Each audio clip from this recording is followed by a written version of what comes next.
Welcome back to TMZ Live. President Trump made a pretty big move back in August that I think kind of went under the radar. He created a commission, a new commission. It's called the Commission on the Social Status of Black Men and Boys. And earlier this month, he announced that he was appointing to this commission longtime radio host Larry Elder. And I'm really excited to find out what this commission is aiming to do and what they've been able to do at this point, if anything. So obviously it's still early; they're just getting started. But I want to find out all about this. So joining us right now is Larry Elder. Larry, welcome to TMZ Live. Hey, Larry. Hey, Harvey, Charles, thank you so much for having me. I appreciate it. Well, as you pointed out, we just now got it started, so we haven't had a meeting yet. And my suspicion is if Donald Trump does not get reelected, we won't have very many meetings at all. But the whole point is to focus attention on the plight of the Black man. The Black family is in free fall.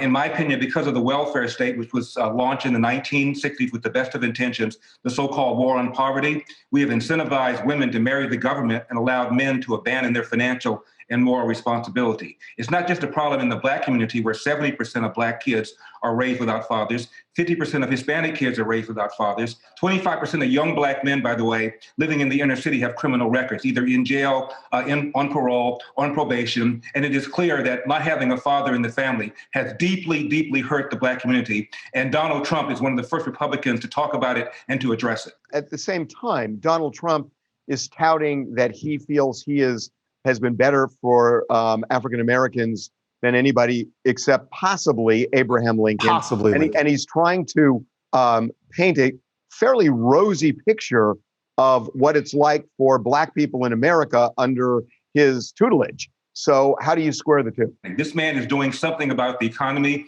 before the coronavirus pandemic, historically low unemployment. The man has signed the First Step Act, which allowed something like 5,000 mostly Black men to have their sentences reconsidered and reduced to an average of about 75 months. He's also spent more money on enterprise zones. He's put funding on HBCUs for the first time over a period of 10 years. No one's ever done that before. The president is also saying that there is no systemic racism in America. There is no systemic racism in policing. And There isn't. Okay.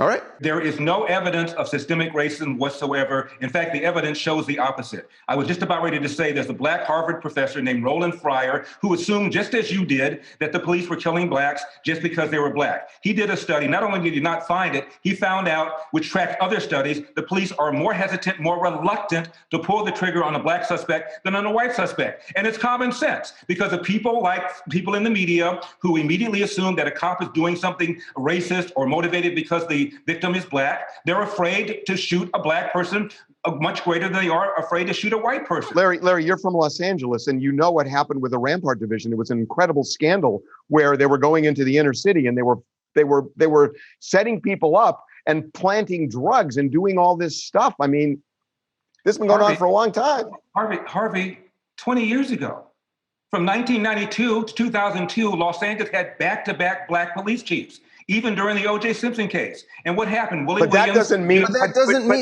you're confused, away, Larry. You can't look at a Black police chief and say, therefore, there isn't systemic racism. Right. We had a Black president. Is there no racism in America then, Larry? I mean, come on. First you said systemic racism. Now you're saying racism. Which one do you want? No, I'm saying I'm sticking with systemic. There's no evidence whatsoever of systemic racism. I ask you to prove it. A cop watching somebody run away, a Black man run away, shooting him and killing him. A guy walking into a convenience store, shooting him and killing him.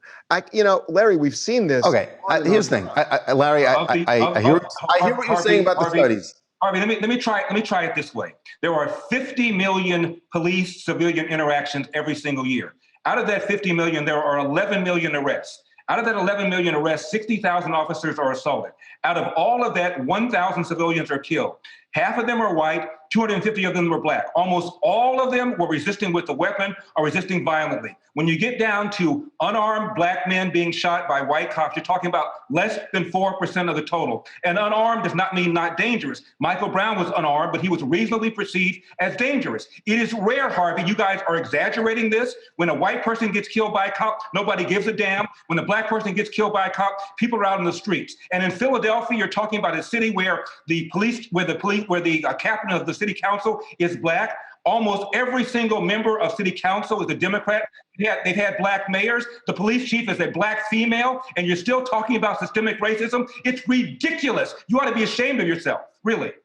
You're making the country worse. We actually, Larry, I'm going to be very clear about something. Hold on, Charles. I sleep just fine at night, and maybe you do too, and that's fine. So we're going to disagree on this. Maybe you should be. Maybe you should be, Larry, because there is a problem. There is a problem in this country, and you are relying on statistics. And you are not looking at humanity, Larry. It's called facts. It's called evidence. Well, I gave you. Open your eyes, Larry. There's evidence. There's visual evidence every day. Open your eyes if you're not seeing it. 1997, Time Magazine, CNN asked black teens and white teens about racism. Is racism a major problem? This is 23 years ago. Is racism a major problem in America? They said yes. But then the black teens were asked this: is racism a big problem, a small problem, or no problem in your own daily life?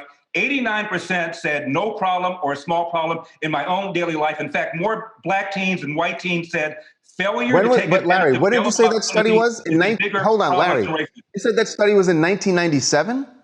Yeah, before Barack Obama got elected and reelected. So I would think that whatever racism 1997, we're in 2020. You want to bring up a study that was done 23 years ago? The relevance of it is, wouldn't you think that America was more racist in 1997 than now? Even then, black kids. No, actually, I think it's more racist now than it was in 97.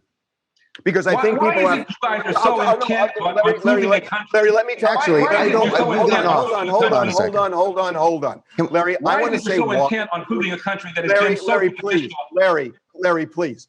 I'm going to tell you why I think it's more racist, and then I want to give you the final word. Okay.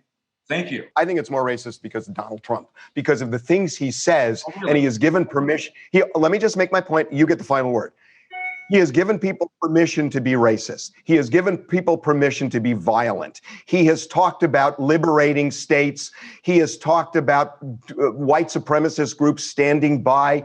He is deliberately not using the proper pronunciation of Kamala Harris's name. He is doing a lot of stuff that sounds racist, that is giving people permission. And that's why I think we're seeing this influx of racism, which I believe is worse than in 1997. You have the last word. You have the last word. Wow.